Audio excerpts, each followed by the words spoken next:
Hi, Travis. How are you doing tonight? I'm doing well. How are you? I am doing well. How are you doing, Ryan? Oh man, I'm doing great.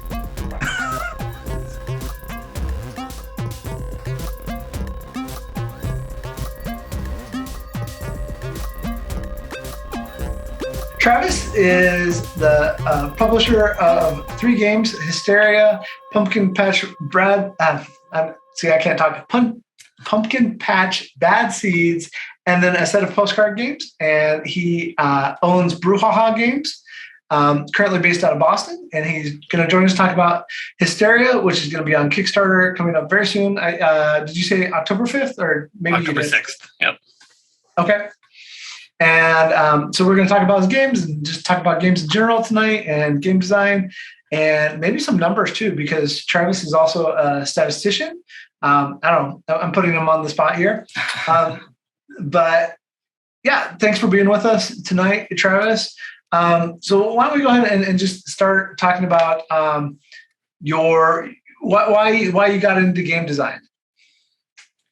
Yeah, it was kind of almost a lark, I want to say, right? So I started playing games 10, 15 years ago. And then I started getting into board game media, I want to say like 5 or 6 years ago. Yeah. And as I started listening to podcasts, there were a couple podcasts I listened to, they're like game design podcasts. And I was thinking like, hey, I think I could do this. And I really like making things. Like, why have I never thought of this? And I decided I wanted to design a game. And I made that decision. Then I go, well, I might as well publish it too, because that's the quickest way that I'll learn how to do all this stuff. And so I went from in January of that year, I go, I want to design a game, to launching a Kickstarter 6 months later in August. Would not recommend that. Not a good way. I mean, it's good in the sense that I learned a lot of things, but it was very, very stressful. And along the way, I found out that I like a lot of the publishing process even more than the designing process, right? Owning the creative vision from beginning to end. And so I've sort of stuck with that. So my first game was my design. But since then, I've been publishing other people's designs. Okay. What was your first game called? Pumpkin Patch Bad Seeds. It's the one I butchered the name of. Yeah. There's a couple games mentioned, so I just wanted to, Yeah. Why don't you go ahead and tell us about Pumpkin Patch and your love of Halloween real quick? Yeah. So, I mean, Halloween is obviously my favorite holiday. And even knowing the little bit I know about branding, having like hung around like the industry Facebook groups, I realized that because I'm a small publisher, I should tie all my games together, at least loosely thematically. And Halloween or Halloween adjacent stuff is just something I'm passionate about. So I was like, well, we're going to do that then, because it's a one-person company. I can do whatever I want. So that's the direction I went. And Pumpkin Patch was just sort of a nice segue into that. The game actually came about accidentally, in the sense that I wanted to publish another game I had designed. And I was reading about marketing, and I go, and somebody goes, you should build an email list first. And I go, oh, well, what if I design a second game and I use that to build my email list? I'll just do like a print and play and sell it for like $1, and then I'll have people who might be interested in Halloween games. But I accidentally commissioned an artist who was too good. I literally wasn't expecting like this level of quality of art. I wish I could take some credit. I just like gave him some notes, and Pumpkin Patch Bad Seeds is what he produced very, very quickly. And when I saw that, I was like, well, I have to make this a game now. I can't just, there's nothing wrong with print and plays, but like when you have like a really high quality art like that, like I felt like I had to do the art justice. And so that ended up becoming like my flagship game. And the other game, which was probably a worse game, never got published, but I might revisit it sometime in the future. Okay. What was the game that never got published then? Because now I'm curious. Yeah, it was a game called Costume Clash. Okay. And it was like a tableau builder where you would you would build essentially costumes with like heads and bodies and legs. Mm-hmm. Probably good I didn't tackle that as my first project, so I would need to like the transparent cards that you see in like Gloom or things like that to make it work. And I've heard that's a manufacturing nightmare, so I'm glad I didn't go that direction.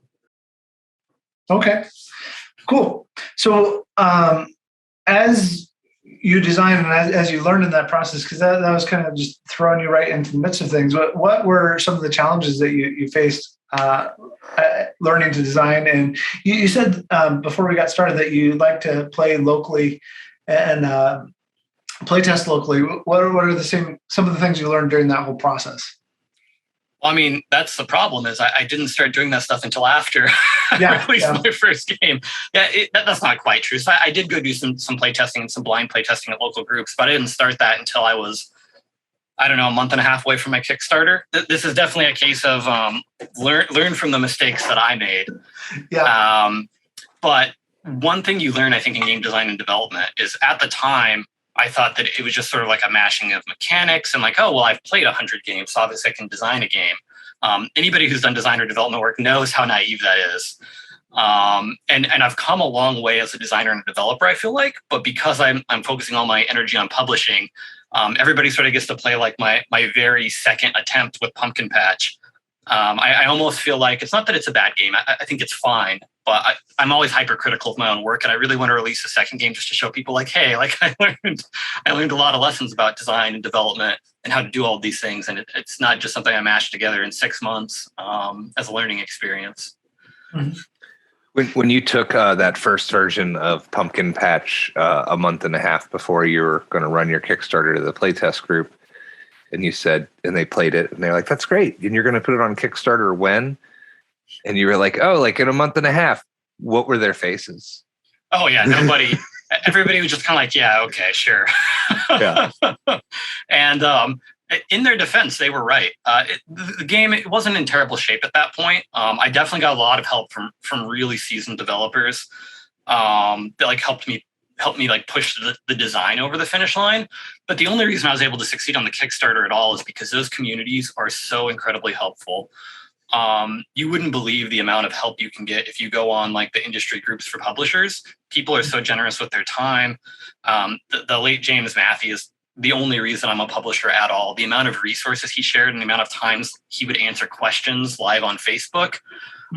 It really is a case of standing on the shoulders of giants. Like without those people who really laid that groundwork and laid out the blueprint for free for all other small publishers, I don't think we would have the board game renaissance we have today.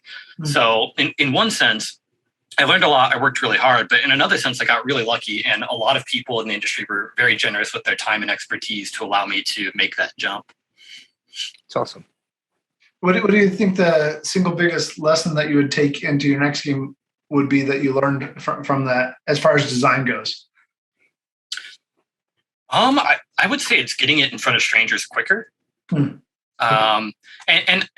interestingly, I don't know if that's as important now that I've done like more development work and I've worked more in the industry. But at the time, it's one of those things where you don't know what you don't know. So a lot of the things that were really simple issues that if I'd taken it to people who were pros right away, they would have diagnosed those and immediately fixed them. And I toiled over them for 2 or 3 months just to get worse results. I would still take games to groups really early because I think that feedback process is really, really important. But I would hope that the product I'm bringing at the front end is a little bit better at this point. Yeah. So, I mean, your next game, Hysteria, did you design that or are you just publishing it? I'm just publishing Hysteria. You're just publishing it. Okay. So is this something that you can play over Zoom? Potentially. I don't know. So I think social deduction is one of those. Yeah. It's one of those things that doesn't translate super well over like Zoom. I guess if you had a combination of Zoom and Tabletop Simulator, you could do it, but I don't think you could just do it with one or the other. And maybe I'm just being old-fashioned. Maybe you totally can play it that way. I don't know.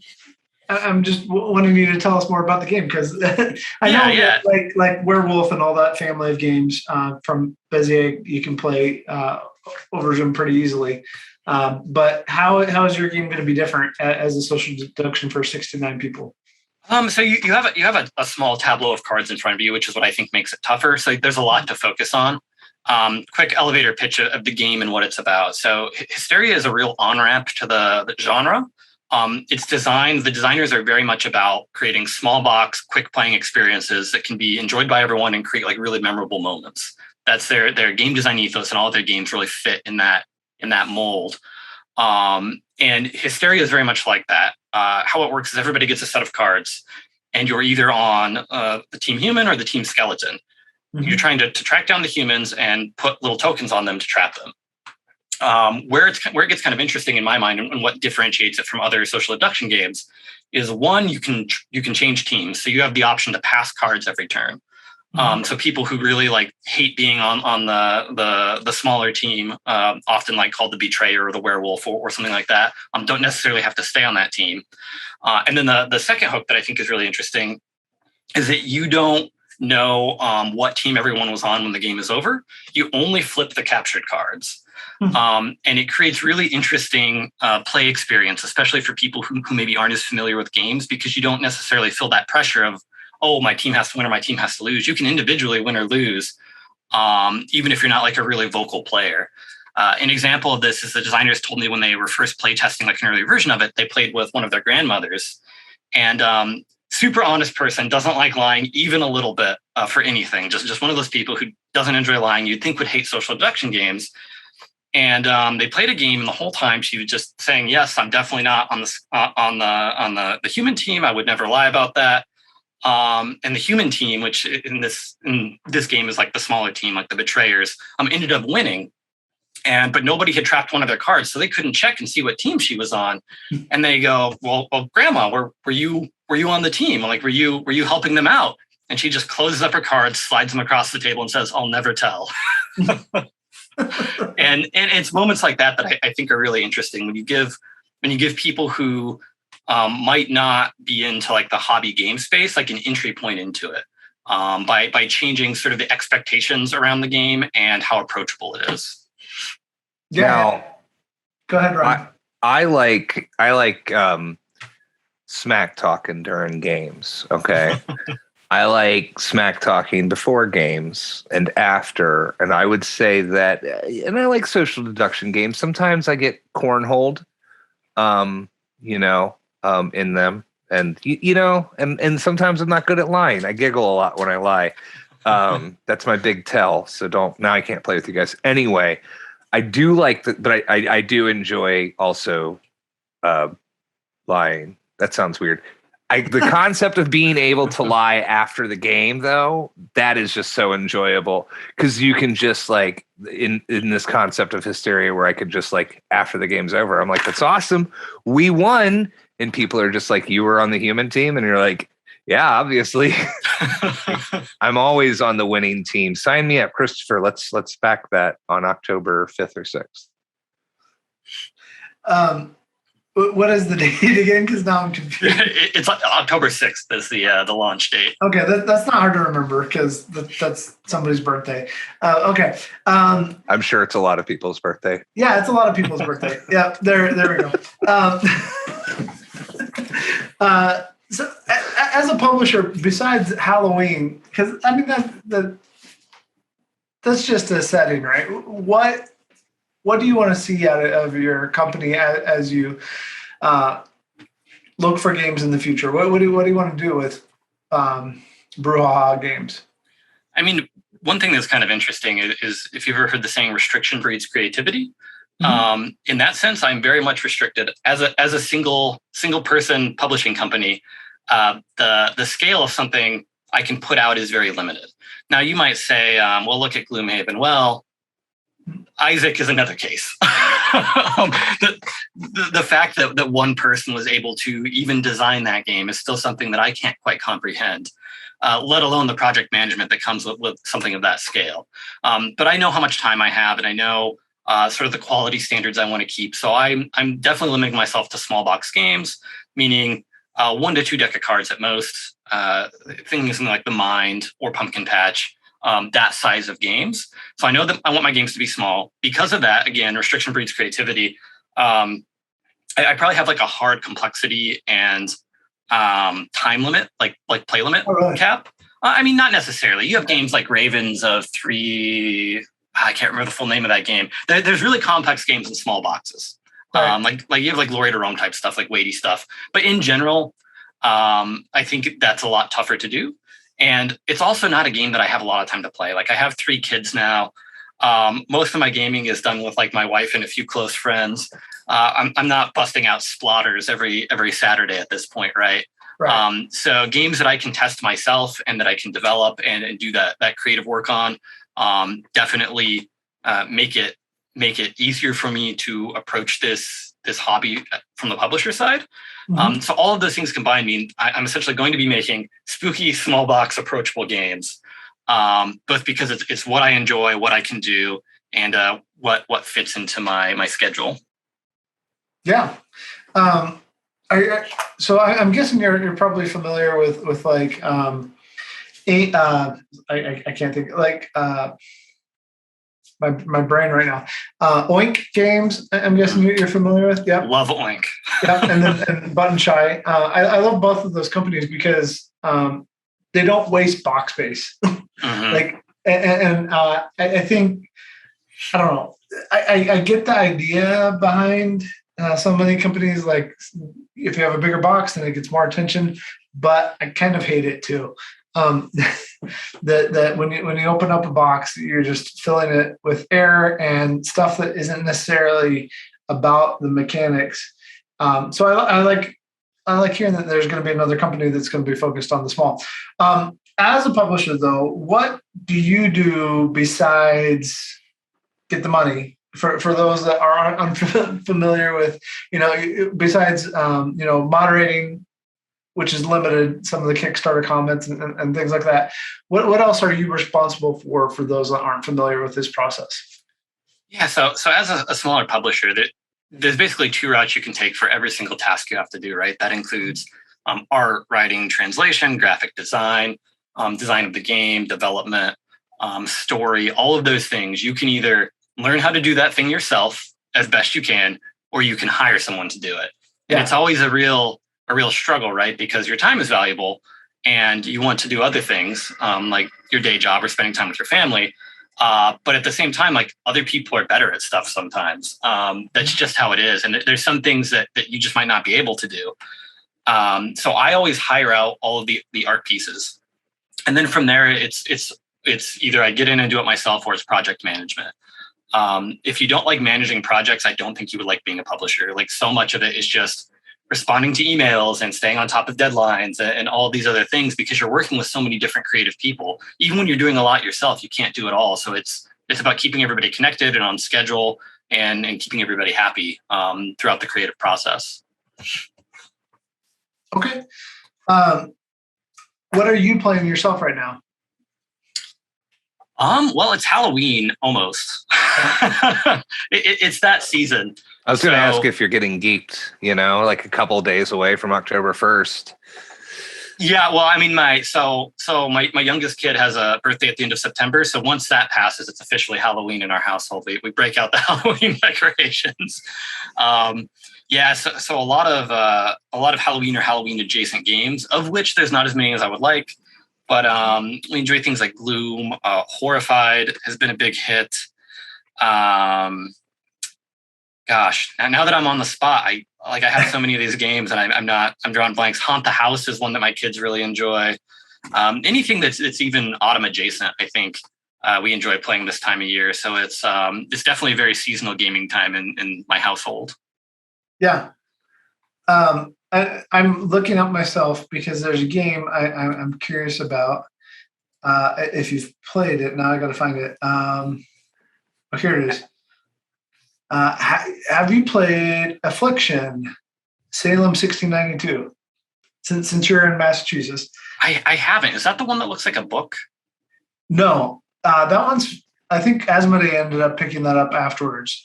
No, this one has like a white and black cover with a tree. And I recently just found out that my wife's family, when we were out east, she's related to Rebecca Nurse, who was one of those that was hung after being accused of being a witch. But it's about the witches and the town and everything else. And it's a really neat card game. Not surprised. Yeah, I'm gonna have to check that out. That she's related to witches. I see what you're saying. Yeah, no. But I mean, that seems like it would be right up your alley because it's in a fairly small box for. I mean, it's about that big, like 8 8x6, maybe, whatever, a smaller box, and it's got some neat mechanisms in there, and the theme and setting is right up your alley. I mean, do you do more like the Jack Skellington type of Halloween, or do you do the realistic Halloween, or what do you do? I do everything. It depends on who I'm playing with. With my children, more of the Jack Skellington, but when it's all adults, just about anything goes. So this isn't board gaming related, do you dress up as a family together for Halloween? Like not like we all dress up for Halloween, but do you do like a family theme? We do. As long as the children are young enough to not protest, we will continue doing family costumes. And what is this year's? This year is Avatar. The anime or the movie? Yeah. Which Avatar? Good. Important to disambiguate there. Yeah, the anime. The anime. Okay, cool. Did you? Oh, I'm kind of having regrets, but there's been so many Kickstarters lately. Did you back the RPG? I ended up, yes. So we just introduced it to our kids, and they're just in love with it. They go around pretending to be like benders. So I was like, well, I got to get the RPG just to, at least I'll play it with my kids, if nothing else. Yeah, I mean, it looked really good, but I didn't feel like I could back another game right now. Oh, and I shouldn't have. I mean, one dangerous thing about being a publisher is it's an expense, right? It's research and development. So it's like, oh, this is a tax write-off, but that excuse only goes so far, right? You gotta sell enough games for that to make sense. Now you're gonna have to release the Halloween Town RPG. Actually, that would be kind of cool. You could so you did a single. That was one of the ones I kind of find a lot about on. You did a single sheet postcard game that was an RPG. Tell us about that real quick. So publisher, not designer, but I can definitely tell you about it. Yeah. So, I put out an open call, and it was actually the Button Shy Discord was where I sort of found all the designers for this. Because I was like, oh, well, people who design small box games, where would they hang out? And so I asked Jason if I could put out a call there, and he said that was okay. Jason's the owner of Button Shy. And Robin, who does a bunch of RPG type stuff, designed this, and it's called Cyber Wolves, and it's essentially just an RPG but condensed. So you build a character very quickly. You get to pick like your traits and your disadvantages, and then you go through like 3 acts, like a 3-act story structure, and then very simple rolling rules to see like if you succeed or not. If you don't, you can lose some of your traits. Then if you fail enough, then you die and you're out. But it's supposed to be a 30 to 40 minute game, so being eliminated isn't the end of the world. A lot of fun. Plays very, very quickly. There was some confusion because of my audience for the postcard games. Of a lot of them didn't have like the requisite knowledge to know what an RPG was. Oh, really? Okay. Yeah, I mean, so sort of fun story of one of the things I'm passionate about in gaming is getting games to more people. I think a lot of times in hobby gaming, it's easy to put your blinders on and think like, oh, like this hobby, like the people who are in it, this is the people who would enjoy games and no one else. It's like, no, other people just don't know about them. There's tons of people out there who would absolutely love different types of games, but we just don't really do a good job as an industry of like reaching out to them, making them feel welcome, making things that they want to play. Yeah. And with the postcard games, I found out pretty quickly that there's an audience of older women, like 65 plus, who are very interested in postcards and also will therefore be interested in those games. And that was one of my biggest target markets for the postcard game. Like, I didn't go in thinking like, oh, I'm gonna find some kindly grandmothers to market these games to. But as I was watching my campaign traffic, I could see, essentially, I could see like where the traffic was coming from, who it was. And that was a really surprise audience of people just buying like 50, 60 of these things to share with people because they just really love postcards. And they're like, hey, this is a neat way for me to share my postcarding hobby.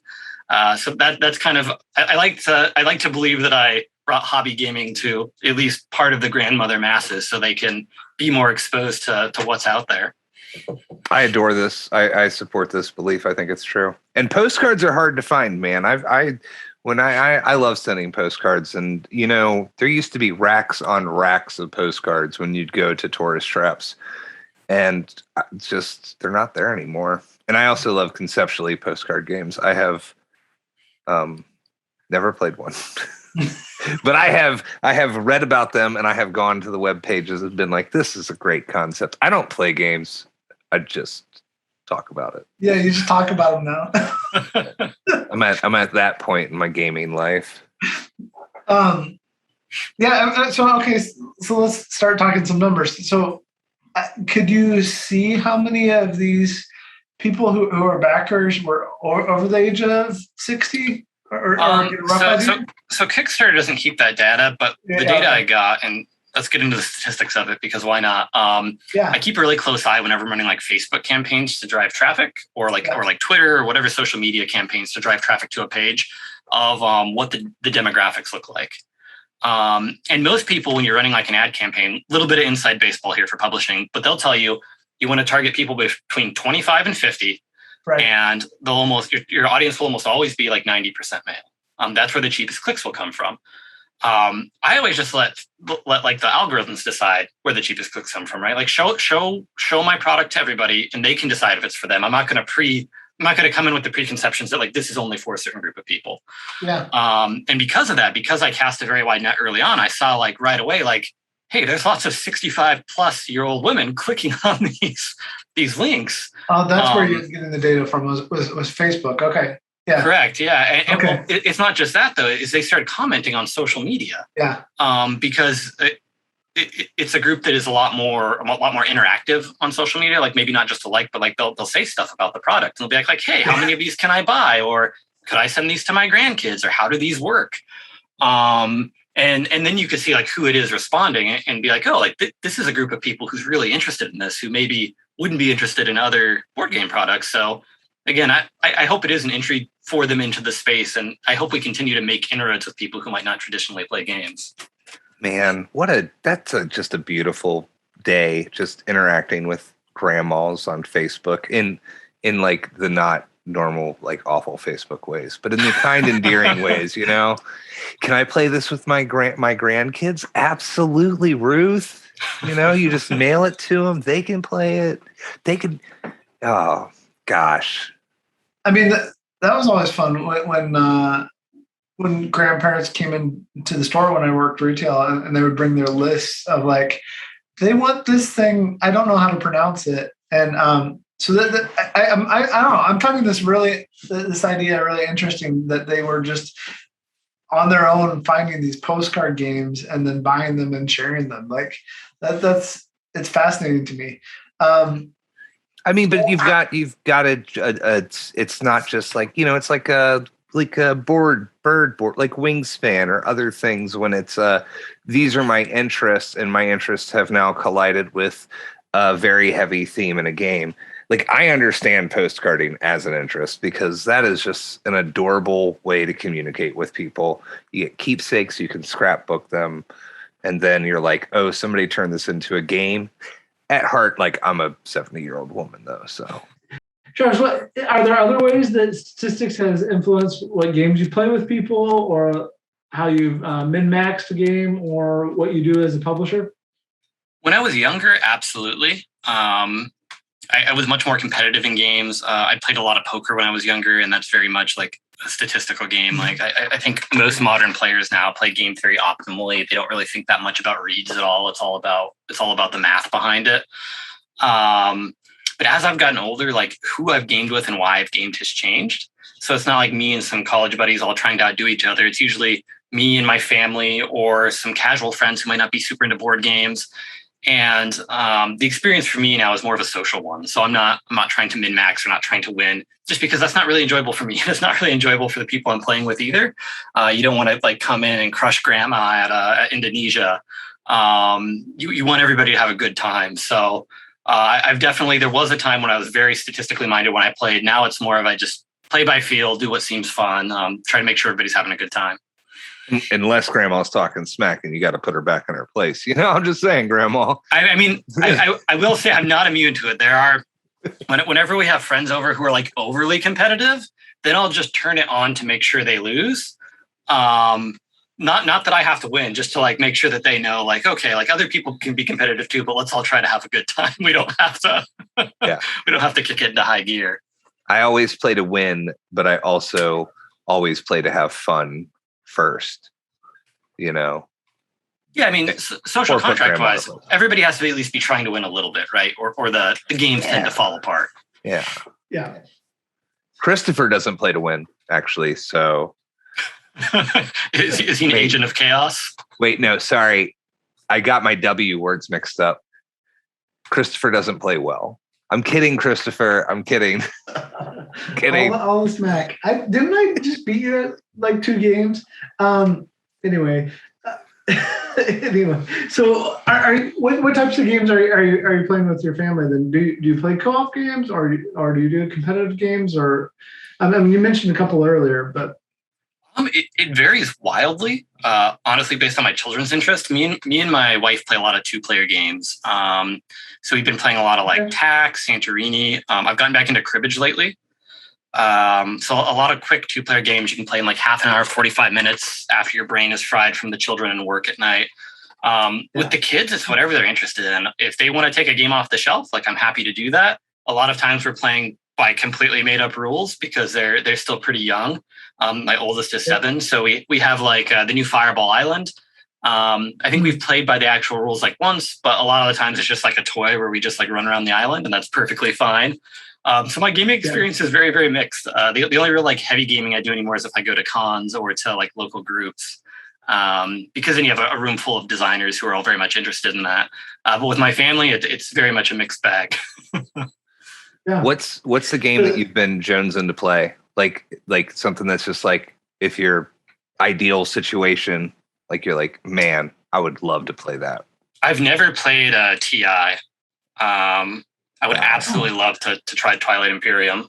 So yeah, that's sort of my game that I wish I knew about like 10 years ago before responsibility and family and everything else. So one of these days when I go to a convention, I've told myself I'm going to set aside like a day to play that. That's about the time that you need. So no, they made a new edition. I know it's like a half a day now. It also depends on your preparedness, but like I recently got to play again, and I played with all people that I had never played before, and I played my worst game. So I guess in this case, you're correct, Ryan. I didn't play to win, but no, actually I did play well because I went in, and right before the person who won, nobody was expecting them to win, and right before he won in the last round, which still took like 40 minutes. I completely wrecked everybody in the diplomacy phase because I played 3 cards in the diplomacy part of it, the very last part or whatever. I don't even remember what it's technically called. You guys know what I'm talking about. I was very tired the last time I played TI. Yeah. So anyways, I enjoyed that even though I had the lowest score because I completely wrecked the 2 guys that thought they were going to win. So that's a victory unto itself. I'm sorry? That's a victory in and of itself, right? Right. Exactly. So, and that's not a game that you can really min-max. Really, really, you can't. Yeah. So TI is here. I can't bend my wrist that much. The game that you've already played that you, like your wife is like, I won't play that, or we don't have enough players. Like for me, I don't know. It would probably be like Keyflower. What's a game that you have played that you're like, I wish this would hit the table more often, but doesn't due to like circumstance? Oh, that's a good question. Something I haven't played in a long time on getting back into social deduction is 2 Rooms and a Boom.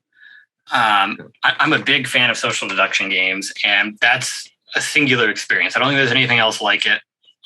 In the board game world, like a game that you can play with like 40 people and it works, like it still fires correctly.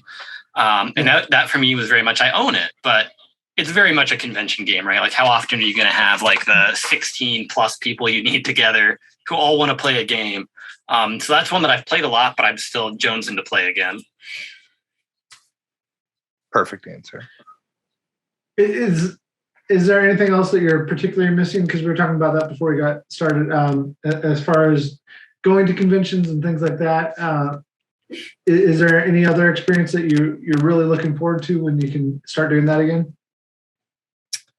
I kind of miss the local conventions more than anything, like the smaller regional ones. The spectacle of like your Gen Con New Origins is very, very fun, very, very exciting. But I think I've always done the most gaming at like the local ones. Like Granite Game Summit is one that's up here, where it's big enough that you can play any game you want with any number of people, but it's small enough that by the end of the con you could talk to most people if you wanted to. Those to me are just great experiences because it really is just a weekend of gaming. As a publisher, it's kind of hard to get out of publisher mode, right? Like you're like, oh, I should be making connections or like finding reviewers for my game or doing these other things. But when you're at a small con, it's like, well, nobody's really there for that. They're there to play games. So you just have to play games too. So it's a good way to be forced to switch your brain off.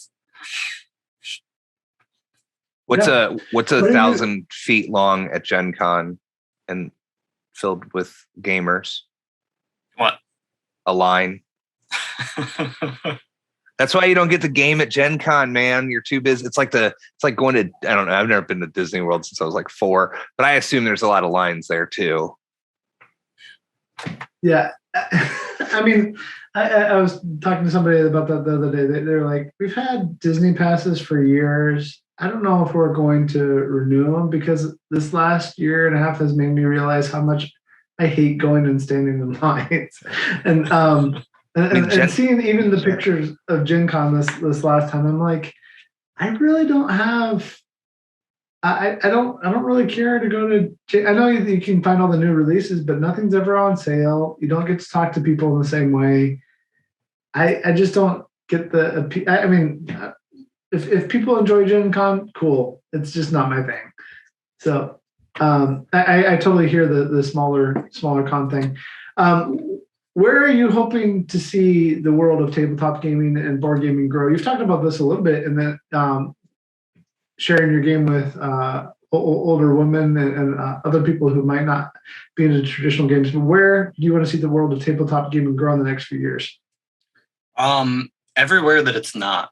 I think the hobby is still so insular, as I'm sure you're aware. It comes out of like Midwestern like D&D roots. There's like some Magic the Gathering in there. When it came over from Europe, there was a lot of like Catan and Dominion playing, but it was a lot of those same groups. So it's been a very, very insular group, right? Like gaming as a whole has not been welcoming or even gone the next step and sought out people who haven't traditionally been in the hobby space. And those people all tend to look and think the same way. Not to overgeneralize too much, but I think that if we really want to see some interesting things happen in gaming, we need to include everybody. One of the things, and I mean, part of that is things like demographics, but part of it too is even things like globally. Like I've seen, it was the Nigerian game company, I think Nibcard won that board game award recently. That's awesome. Yeah. I'm looking to get a hold of some of those games and try them at some point. For Hysteria, I have no idea if this is going to be useful or not, but I've been marketing it pretty heavy in Mexico and a couple of South American countries. And I'm trying to establish partnerships with shops in those regions so that games can get distributed down there.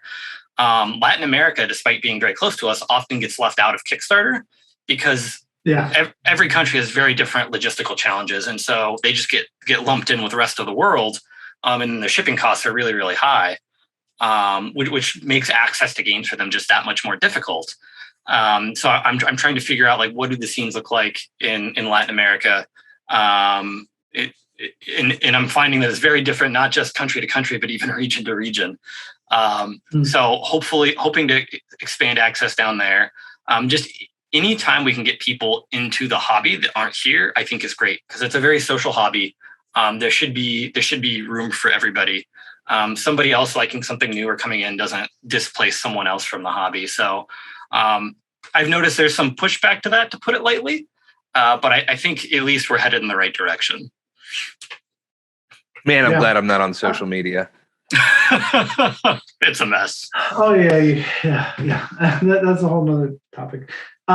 So, I mean, would you consider for your own company, as Halloween is kind of it could be seen as culturally focused on the U.S. and Canada and North America type of thing. I know, but there's lots of other adjacent things. Would you consider expanding the focus of the setting and of your company, like doing appropriately, bringing on partners, designers or artists or so forth that could share things like, I mean, you mentioned Mexico and Central America, Dia de los Muertos and stuff like that.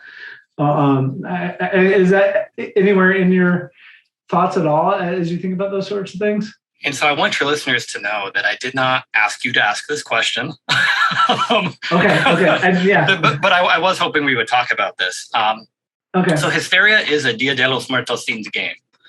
Okay. Yep. And Wow, Christopher, I knew that.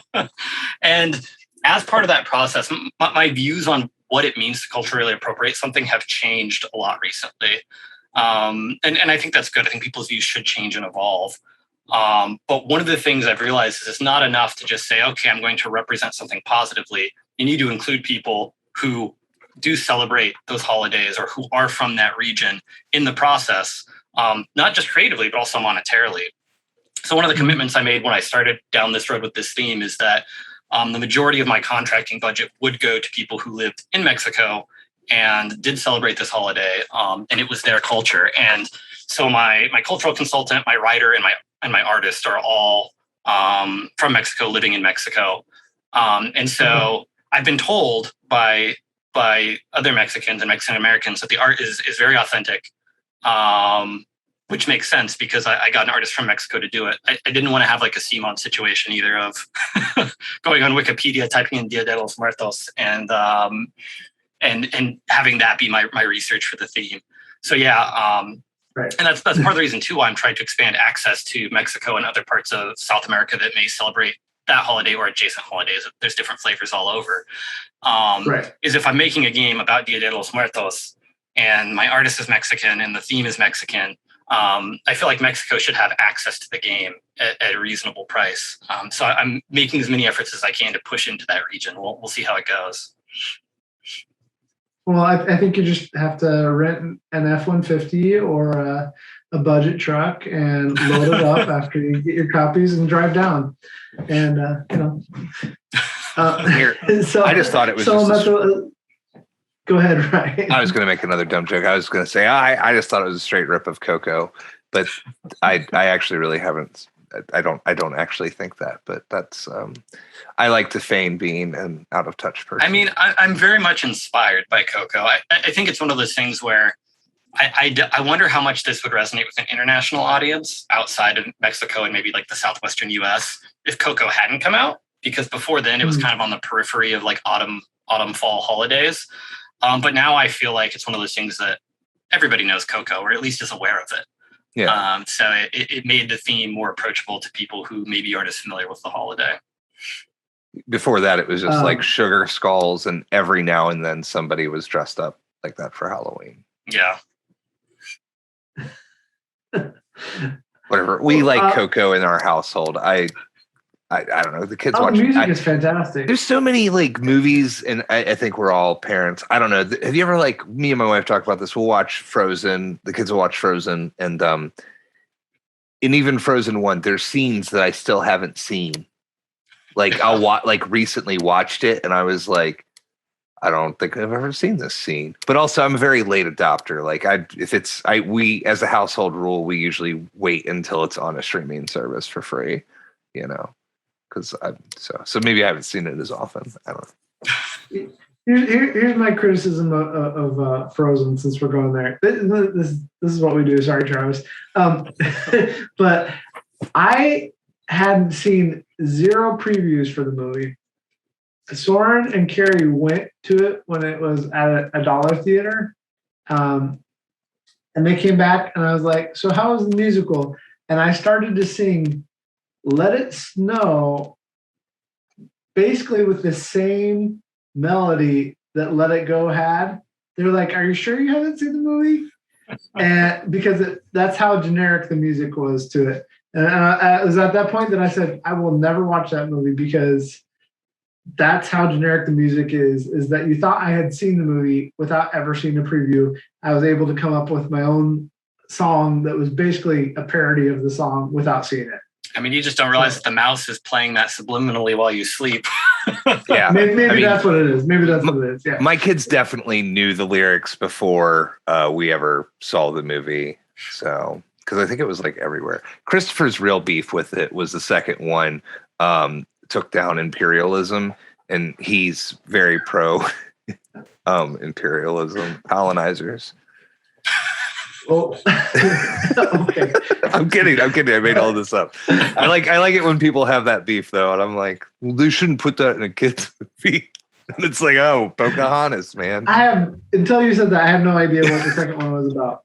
So anyway, back on track. I was gonna say, wow, your kid has really, really developed geopolitical views. Cool. Sorry, everyone, our listeners. Travis, Travis, are you working on anything yourself? I know you got this Kickstarter coming up that you're the publisher for, but are you yourself working on anything else as a designer, or can you share if you are, or is it a secret?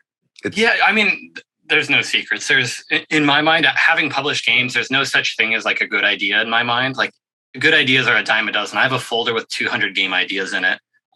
Doing like the actual work to bring it to fruition, like that's the hard part.